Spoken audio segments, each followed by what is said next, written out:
Bismillahirrahmanirrahim.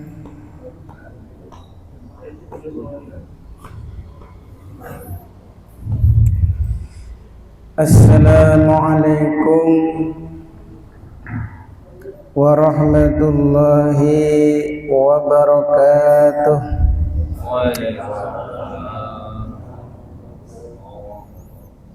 Nahmaduhu wa nusalli wa nusallimu ala rasulihil karim.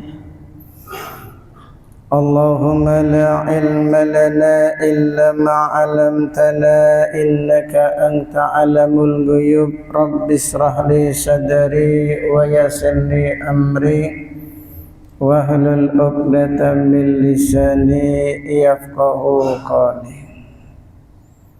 Jamaah salat subuh yang sama-sama dirahmati oleh Allah Subhanahu wa taala. Lagi dan lagi kita senantiasa selalu bersyukur kepada Allah Subhanahu wa taala, di mana Allah Subhanahu wa taala masih mengistiqomahkan kita untuk sama-sama melaksanakan salat subuh dengan berjamaah. Walaupun sedikit mata terasa kantuk, tapi mudah-mudahan dengan pengorbanan kita yang memaksakan diri kita dari rumah datang ke Masjid Nurul Huda semata-mata untuk melaksanakan sholat subuh dengan berjamaah ini, mudah-mudahan diterima oleh Allah SWT dan dibalas oleh Allah dengan kebaikan yang setimpal sesuai dengan pengorbanan kita. Amin ya rabbal alamin. Makanya jangankan sholat subuhnya, qobla subuhnya saja itu sudah lebih baik daripada dunia dengan segala isinya. Apalagi yang melakukan sholat subuhnya, sholat fardunya, tentu pahalanya akan lebih besar lagi. Maka yang bisa melaksanakan sholat subuh dengan berjamaah ini hakikatnya adalah orang-orang kaya. Orang-orang kaya, karena kita adalah calon-calon raja di surga. Amin. Ibu-ibunya calon ratu bidadari di surga, ratunya. Makanya wajah-wajah kayak ibu di surga nggak dipakai ibu. Ya, wajah-wajah kayak ibu di surga nggak dipakai, nggak ada lagi di sana, diganti menjadi Ainun Mardiyah, pimpinannya para bidadari. Suaranya paling merdu, suaranya paling merdu. Jangankan ratunya, pelayannya saja itu sudah merdu. Pelayannya saja sudah merdu, apalagi ratunya. Nah, ini bapak-bapaknya adalah rajanya. Maka harapan kita mudah-mudahan semua amal-amal ibadah kita diterima oleh Allah Subhanahu wa taala.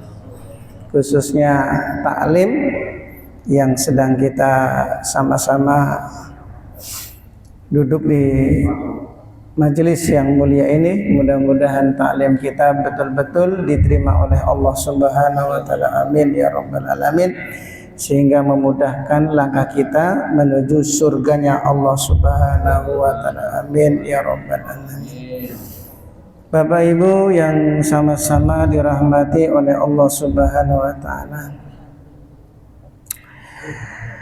sejenak kita mendengarkan nasihat dari Anil A'mas yang nama aslinya ismu Sulaiman ibnu Mihran al-Kufiyu radhiyallahu anhu. Beliau mengatakan, man kana ra'su malihi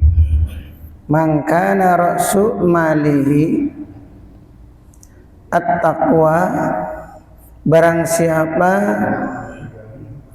yang menjadikan modal hidupnya adalah takwa, kalat al sunu an wasfi ribhi dinihi, maka akan menjadi capek orang-orang yang mensifati atau menggambarkan keuntungan agamanya kalau orang menjadikan hidup sebagai bekal adalah takwa.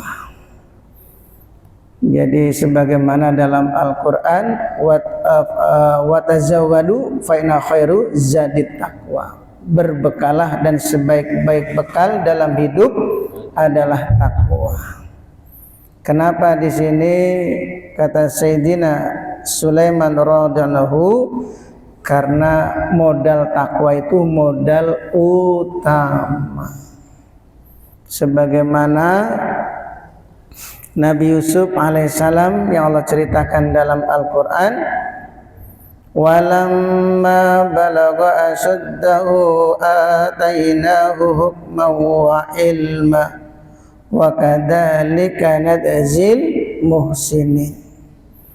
Oleh karena Nabi Yusuf alaihissalam sejak kecil orang yang takwa, walaupun awalnya dibenci oleh saudara-saudaranya, dibenci oleh saudara-saudara kandungnya.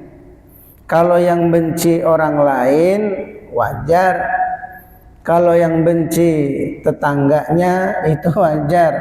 Ini yang benci saudara sendiri. Ya, bagaimana perasaan hati Nabi Yusuf alaihissalam, di mana 10 saudaranya ini membenci Nabi Yusuf alaihissalam, bahkan berusaha ingin membunuh Nabi Yusuf alaihissalam. Tapi karena Nabi Yusuf alaihissalam orang yang berbekal takwa, walaupun pada akhirnya Nabi Yusuf alaihissalam dilemparkan ke dalam mana? Dibuang ke dalam sumur, itu pun diselamatkan oleh Allah. Jadi ini pelajaran bagi kita.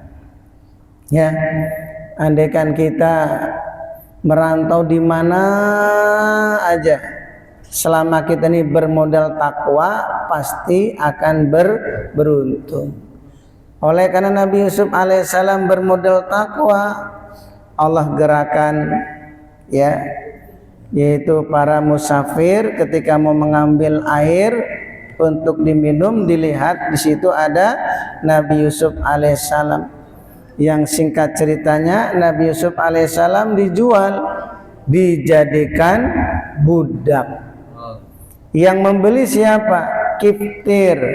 Yang membeli Kiftir, Perdana Menteri atau Raja Mesir. Tapi di sini Perdana Menteri, Perdana Menteri yang kebetulan menikah dengan Siti Zulaiha, tidak dikaruniai seorang anak. Tidak dikaruniai seorang anak, karena memang Kiftir itu impoten. Maka Nabi Yusuf alaihissalam ketika dibeli bukan diangkat sebagai budak, tapi dijadikan sebagai anak. Nah ini contoh orang bermodal takwa tuh ya selalu untung, selalu untung. Ya seperti kita nih kan, ketika lagi jalan, tahu-tahu ada truk mau nabrak kita, kemudian kita minggir, untung minggir, kan gitu ya, untung minggir. Coba kalau tidak minggir, pasti ditabrak. Walaupun ya kita sudah jatuh, kepleset, udah jatuh, motor sudah nubruk ke selokan, kulit kita sudah lecet-lecet, bahkan berdarah, masih mengatakan untung nggak ditabrak. Coba, masih ada untungnya, masih ada untungnya. Tapi yang lebih untung tuh ya nggak jatuh sama sekali. Nah seperti Nabi Yusuf alaihissalam, karena bermodalkan takwa, maka ketika beliau diambil oleh Kiftir bukan dijadikan sebagai budak, tapi dijadikan sebagai anak. Bahkan Kiftir mengatakan kepada Siti Zulaiha, perlakukanlah dia dengan sebaik-baiknya. Maka para alim ulama itu kalau membaca ayat ini menangis. Menangisnya kenapa? Saudara-saudara kandungnya malah memusuhi, tapi orang lain yang bukan keluarganya atau tidak ada hubungan kerabat, tapi justru mencintai atau menyayangi. Inilah contoh kalau orang bermodal takwa dimanapun hidupnya selalu untung. Nah, ketika Nabi Yusuf alaihissalam menginjak dewasa, kemudian digoda oleh Siti Zulaiha. Padahal Nabi Yusuf pun tertarik dengan godaan Siti Zulaiha. Untungnya beliau tidak mengikuti hawa nafsu, beliau diselamatkan oleh Allah, kemudian difitnah lagi oleh Siti Zulaiha. Dia bilang kepada suaminya kalau Nabi Yusuf ingin melakukan pemerkosaan, ingin melakukan pemerkosaan, ya. Maka singkat ceritanya Nabi Yusuf alaihissalam di penjara. Ketika di penjara pun ya selama 7 tahun lamanya beliau tidak merasakan kesusahan. Allah jadikan penjara itu ya satu kenikmatan. Kemudian singkat ceritanya setelah beliau di penjara selama 7 tahun, kemudian beliau dikeluarkan, beliau diangkat sebagai Perdana Menteri. Setelah menjadi Perdana Menteri, akhirnya beliau menikah dengan Siti Zulaiha. Ini alur cerita yang sangat indah dalam kisah Nabi Yusuf. Maka ini pentingnya seseorang itu bermodalkan takwa. Andaikan Nabi Yusuf alaihissalam ini tidak menjadi orang yang bertakwa, alangkah ruginya. Ini kan contoh. Kalau Allah bercerita dalam Al-Quran itu bukan dongeng, karena semua isi Al-Quran itu kebanyakan cerita. Masalah hukum itu sedikit, justru yang paling banyak dalam Al-Quran adalah cerita. Karena cerita ini sejarah, orang itu bisa ngambil pelajaran dari sejarah. Ya, sebagaimana orang-orang yang mendahului kita telah meninggal dunia, ada orang yang soleh, ada orang yang tidak soleh, maka kita bisa berpikir, ya, dengan kita merenung orang-orang yang mendahului kita, bahwa orang yang soleh itu akan beruntung dan orang yang tidak soleh akan bernasib celaka. Maka ini kembali kepada kisah Nabi Yusuf alaihissalam. Walaupun dari awalnya beliau dibenci oleh saudara-saudaranya, sampai beliau dijual sebagai budak, tapi ketika dibeli oleh kifir, diperlakukan seperti anak sendiri, bahkan ditempatkan di tempat kamar yang sangat indah dan dikasih makanan yang enak. Ini pelajaran Bapak Ibu ya. Kalau kita andaikan ngikut orang atau kerja sama orang, ya, bermodalkan takwa. Apalagi kalau kita jadi pekerja, kemudian diamanahkan memegang uang, ada kesempatan untuk korupsi nih, ya, walaupun diambil ya sedikit itu nggak ketahuan, tapi ya akibat orang itu maksiat itu biasanya ya pada akhirnya akan ketahuan juga. Yang singkat ceritanya orang itu bisa dipecat dari pekerjaannya. Tapi kalau orang itu bermodalkan takwa, walaupun dia gajinya kecil, ya, tapi kalau dia betul-betul takwa, tiba-tiba pimpinannya itu merasa senang, kemudian dia diangkat jabatannya, yaitu jabatannya apa biasanya? Manajer.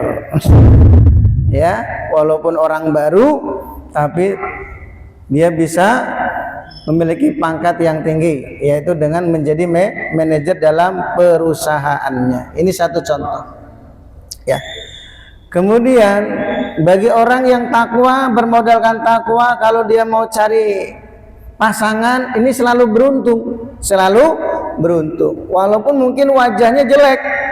Secara zahir tidak ada orang yang mau menerima lamarannya, ya, karena sudah wajah jelek, duit nggak punya, kerjaan nggak ada, ya, duit nggak punya, kerjaan nggak ada, wajah jelek lagi, itu double, ya. Siapa wanita yang mau melirik? Mending kalau orang tuh tua, kaya, walaupun wajahnya sudah aki-aki. Mending kalau aki ini aki-aki. Kalau aki-aki itu udah tua ya. Kalau aki itu maling cucu satu. Tapi kalau sudah aki-aki itu biasanya kayak Haji Roni ini sudah aki-aki, ya. Tapi kalau beliau tuh banyak duit sampai miliaran, andaikan beliau tuh duda, siapa wanita yang tidak tertarik dengan Haji Roni? Ya, betul nggak? Nih, walaupun tua, tidak melihat tuanya, tapi lihat duitnya, hartanya. Ya. Tapi begitu hartanya habis, nah disepak. Habis manis sepah dibuang. Kacang lupa kulit. Inilah cinta ibarat racun berbalut madu. Nah, racun berbalut madu. Madunya hilang, tinggal racunnya. Harta sudah nggak punya, tinggal ditendang itu. Nah, inilah kalau orang bermodalkan harta dunia itu seperti itu. Atau bermodalkan dengan ketampanan. Ya namanya tampan ya lama-lama itu berubah juga, ya. Apalagi masih banyak orang yang lebih tampan lagi. Sudah kita nggak ada duit, orang lain walaupun istilahnya tidak tampan, dia banyak duitnya, nah itu bisa beralih. Kalau orang itu mengandalkan ketampanan, maka di sini penting kita tuh selalu bermodalkan takwa di mana saja.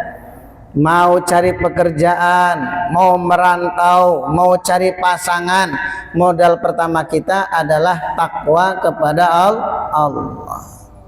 Kalau takwa seperti Sayyidina Bilal, tahu Sayyidina Bilal, Bapak Ibu, kulitnya hitam, rambutnya keriting, hidungnya pesek, tapi jadi rebutan wanita. Siapa yang tidak mau, ya?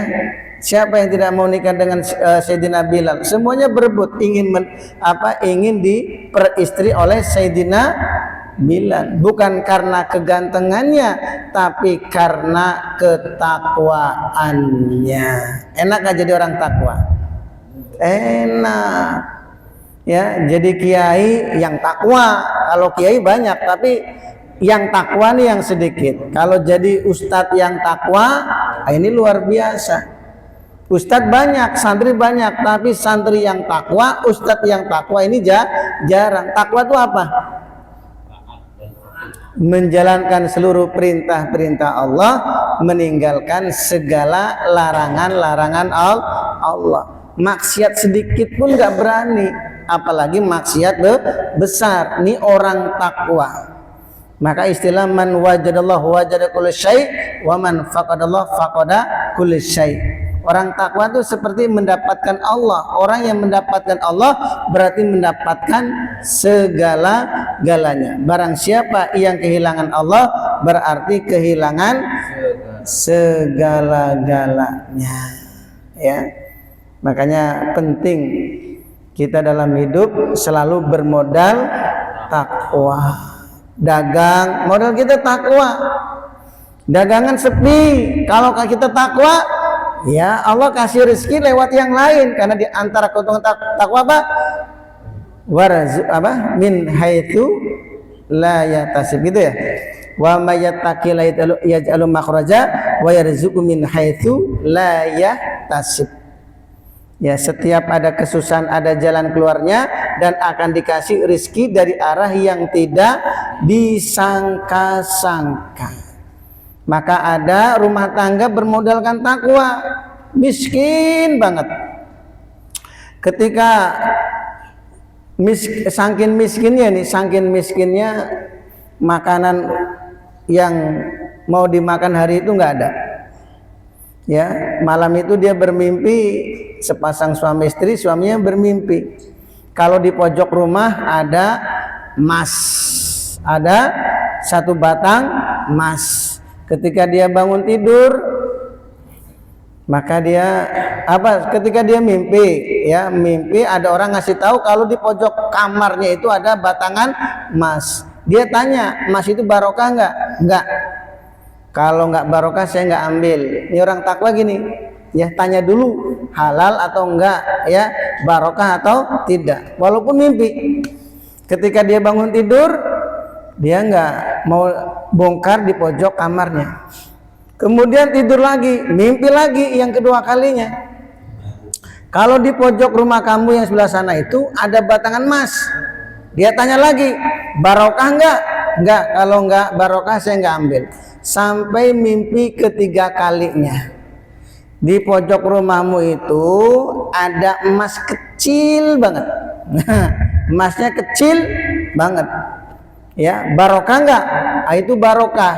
Nah, kalau barokah saya ambil. Maka dia bangun dari tidurnya, langsung cepet-cepet digali pojok rumah, ternyata benar ada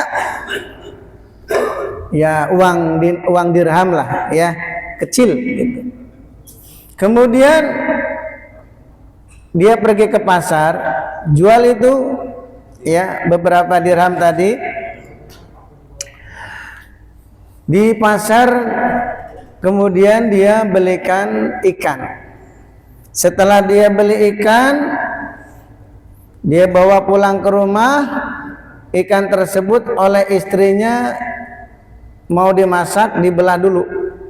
Ketika dibelah ternyata dalam ikan ada mutiara. Ada apa? Mutiara. Ini kisah nyata, ini kisah nyata. Orang bermodalkan takwa itu nggak perlu khawatir. Andaikan lewat jualan bakso nggak laku, terus jualan es nggak laku, apalagi jualan jus nggak laku, jualan duren apalagi, bukan untung malah buntung, ya. Tapi dia bermodal takwa, ada aja Allah kasih rezeki dari jalur yang lain yang tanpa diduga-duga. Maka seperti pelayan tadi, orang miskin tadi, begitu dia beli ikan ya dari pasar, ikan ikut dia bawa ke rumah sama istrinya, perutnya dibelah itu ikan, ternyata di situ ada permata. Permata itu dia bawa ke pasar mau dijual, satu pasar nggak ada yang berani jualnya karena saking besarnya nilai mutiara tersebut. Yang berani beli siapa? Raja. Kata raja, ini saya beli, ya. Kalau tidak salah itu dibeli dengan emas yang dibawa oleh 7 kuda. 7 kuda, nggak kebayang saking banyaknya itu 7 kuda. Tapi ini singkat ceritanya, akhirnya karena raja ini punya tangan kanannya ini punya ahli dalam masalah permata. Kata yang ahli permata ini punya pasangannya, nggak satu. Ternyata memang benar kalau pelayan tadi dia memiliki 2 permata. Singkat ceritanya oleh raja dia dibawa di istana dan tinggal di istana kerajaan. Masya Allah, ini satu contoh orang miskin hanya hidupnya di istana, tinggalnya di istana, makanannya enak, kan nggak perlu dagang, betul nggak? Ini contoh loh, contoh kisah nyata. Orang bermodal takwa tuh ya nggak mesti harus berdagang, ganti ini, ganti itu. Kalau takwa tuh ada jalannya. Sama dengan sahabat bernama Sayyidina Miqdad ibnu Aswad. Ketika lagi BAB, langsung ada tikus keluar dari lubang membawa kepingan uang emas. Coba, ini beraknya sahabat, Bu. Beratnya sahabat itu malah ada tikus keluar dari lubang membawa kepingan uang emas. Kira-kira kalau tikus kita di rumah bawa kepingan apa, Bu? Hah? Tikus yang di rumah bawa apa, Bu? Nah, malah bawa tulang, bawa ikan, bukan menguntungkan malah merugikan.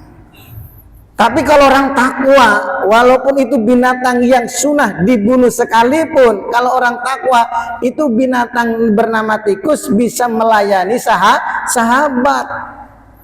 Masuk ke lubang, bawa kepingan uang emas. Kata sahabat, kalau kita nih, wah rajin nomplok nih. Masuk lagi, ya, keluar lagi bawa kepingan uang emas, dikit sampai terakhir membawa sama kantong-kantongnya.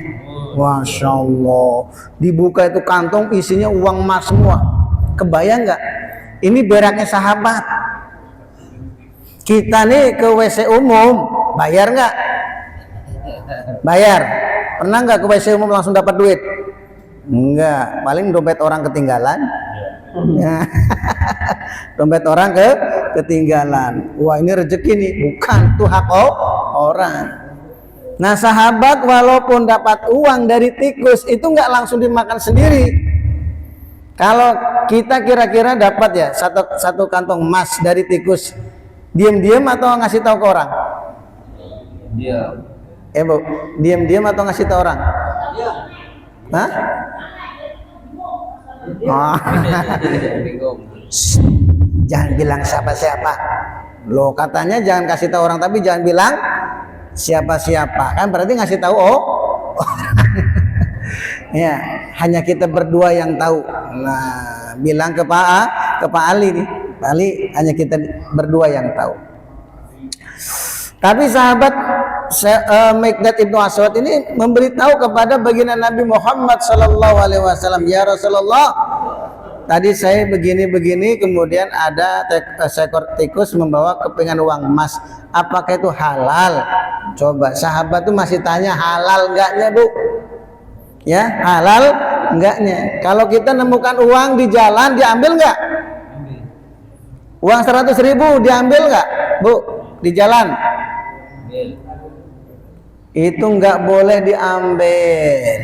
Kalaupun diambil jadi bertanggung jawab, harus dia mengumumkan selama 1 tahun. Kalau kita menemukan uang yang sekiranya dibutuhkan, kalau 1.000 enggak, 2.000 enggak, 5.000 juga enggak terlalu, betul enggak? Kalau kita hilang 5.000 kan enggak mungkin kita balik lagi cari-cari di jalan, betul? Ya, kalau kita nemukan uang 5.000, ambil kemudian masukkan ke kenceleng masjid, niatkan pahala bagi orang yang kehilangan uang dengan niat mengganti. Tapi kalau 100.000 apalagi 500.000 di jalan, jangan diambil. Kalau sudah diambil dengan tangan, jadi bertanggung jawab. Makanya kalau minggir, cara mengamankan uang yang di tengah jalan pakai kaki. Pakai kaki dipinggirin biar nggak keinjak-injak jalan. Tapi kayaknya nggak pernah terjadi ya. Betul nggak? Dapat uang tengah jalan pakai kaki, langsung pakai tangan. Nah, kalau sudah pakai tangan ini bertanggung jawab. Dia harus mengumumkan selama 1 tahun. Andaikan hilangnya di jalan Simpang 4 ini, maka dia mengumumkan di pojok itu ada tulisan, yang merasa kehilangan uang hubungin saya. Jangan disebut hilang 500.000, jangan. Yang merasa kehilangan uang hubungin saya.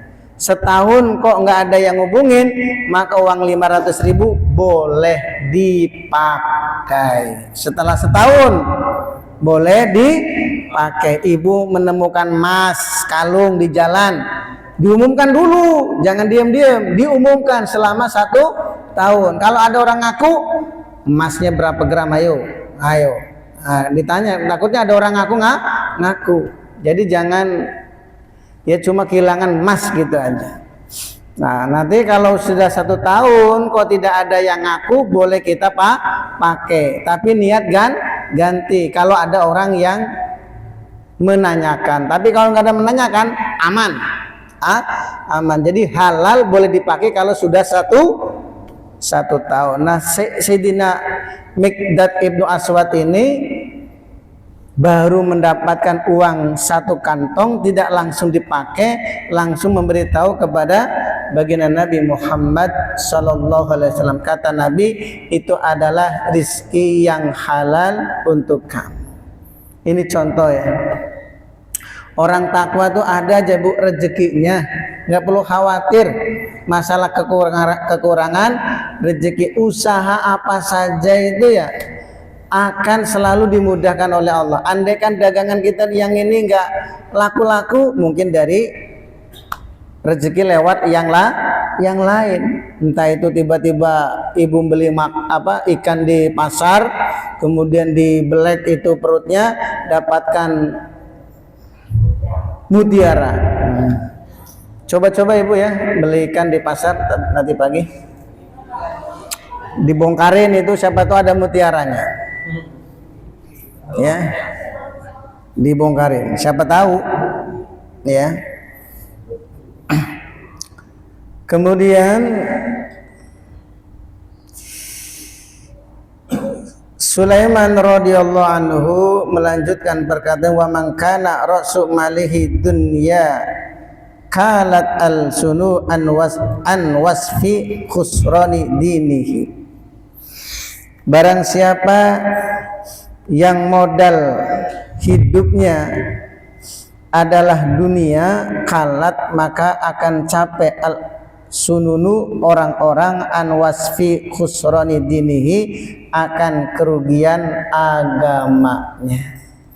Jadi justru Bapak Ibu ya, kalau kita ini bermodalkan cuma harta ya, itu nanti kerugiannya tidak terhitung, sampai orang itu mau menghitung tuh tidak bisa menghitung, saking banyaknya masalah dalam kehidupannya. Satu contoh, rumah tangga ya, bermodalkan harta, tidak takwa, cuma modal harta. Kelihatannya kan rumah tangganya rukun, kelihatannya awalnya ya, tapi karena istri kita nih punya dikasih fasilitas yang serba ada, mobil ada, uang ada, malah jadi keluyuran, yang endingnya nanti istri kita malah jadi selingkuh. Kalau harta tidak didasari dengan takwa, cuma mengandalkan harta, dalam rumah tangga pun akan menjadi masalah. Yang kedua, anak-anak kita menjadi nakal. Kalaupun kita nggak cerai, anak kita menjadi nakal. Ya, ini kalaupun mungkin anak kita nggak nakal, harta itu kalau bermodalkan sekedar harta akan menjadi penyakit. Coba, kerugiannya nggak kehitung, terus saja akan selalu mendapatkan masalah-masalah dalam kehidupannya. Ini orang yang dalam rumah tangga bermodalkan dunia. Tapi kalau dia bermodalkan takwa, insya Allah, walaupun ya andaikan kita ini gajinya pas-pasan, ya kalau berdagang mendapatkan keuntungan yang sedikit, tapi baiti jannati, rumahku surgaku. Itulah kehidupan para sahabat yang rumahnya kecil-kecil, fasilitasnya tidak komplit, AC nggak ada, kipas angin nggak ada, TV nggak ada, HP nggak ada, tapi baiti jannati, rumahku surgaku. Bahkan keluarga Sayyidina Ali dan Siti Fatimah sampai berhari-hari nggak makan, itu nggak terjadi pertengkaran, tetap hidupnya harmonis, saling kasih sayang satu sama lain. Sebab apa? Bermodalkan takwa. Ini satu contoh ya, rumah tangga bermodalkan takwa. Tapi kalau orang rumah tangga bermodalkan hanya sekedar harta saja, ya kalau harta kita ini ya masih ada, ya mungkin mending, tapi bisa menimbulkan masalah. Apalagi kalau harta kita sudah habis, ini istri kita cintanya sudah mulai berkurang. Tapi kalau kita bermodalkan takwa, walaupun kita nggak punya duit sekalipun, kita sakit, istri akan ngurus kita. Betul nggak? Betul nggak? Kita sakit loh, istri akan ngurus, mau ngurusin kita. Tapi kalau kita sekedar bermodalkan harta, di saat kita dibangkrut dalam usaha, kita ditinggal oleh istri kita. Ini yang terjadi, Bu. Ya, ini yang sering terjadi. Ketika seorang suami masih gajinya itu besar, istri kelihatannya masih sayang. Begitu suami itu dipecat dari perusahaannya, tidak punya apa-apa, istrinya kabur. Pernah dengar nggak? Nah, ini satu contoh, karena dia berumah tangga bermodalkan dunia, bermodalkan harta. Harta itu boleh, tapi yang paling utama adalah takwa. Jadi takwa itu ya di mana saja selalu untung. Tapi kalau tidak takwa selalu rugi. Punya anak nakal, rugi. Punya istri selingkuh, rugi. Punya badan sakit-sakitan, rugi. Uang ada tapi makan daging kambing nggak boleh, makan sate nggak boleh, makan buah durian, wah nggak untung, rugi berarti. Ya, jadi sudah tahu buah durian enak, kok nggak bisa makan, rugi, betul nggak? Nah, bukan karena pusing ataupun darah tinggi, yang jelas rugi. Orang durian enak kok malah nggak bisa. Nah, ini satu contoh orang yang selalu bermodalkan dalam hidupnya hanya mengandalkan harta. Tapi kalau orang bermodalkan takwa, insya Allah makan enak, tidur nyenyak, ibadah pun nikmat. Itulah jamaah Nurul Huda. Dikasih gorengan tempe aja mau, bala-bala pun mau, apalagi kalau ada bandrek, cocok. Ini jamaah Nurul Huda. Ya, kalau orang kaya yang banyak masalah nih, ini nggak bisa dimakan nih, kolesterol, Bu. Bala-bala nih kolesterol bakwan. Tapi kalau zaman Nurul Huda, saya kira nggak ada yang kolesterol. Ya, nanti lihat saja nanti. Setelah kajian ini dijamin habis. Ya, habis. Ini dua nasihat daripada Sayyidina Sulaiman ibnu Mihran al-Kufiyu, bahwasanya orang itu dalam hidup bermodalkan takwa. Kalau bermodalkan takwa maka akan selalu untung. Tapi kalau orang bermodalkan dunia ataupun harta akan selalu rugi. Maka mudah-mudahan setelah kita dengar nasihat dari sahabat, kita niat untuk mengamalkannya. Insyaallah. Saya kira sekian, lebih kurangnya mohon maaf. Subhanallah wa bihamdihi, subhanallah wa bihamdika, asyhadu an la ilaha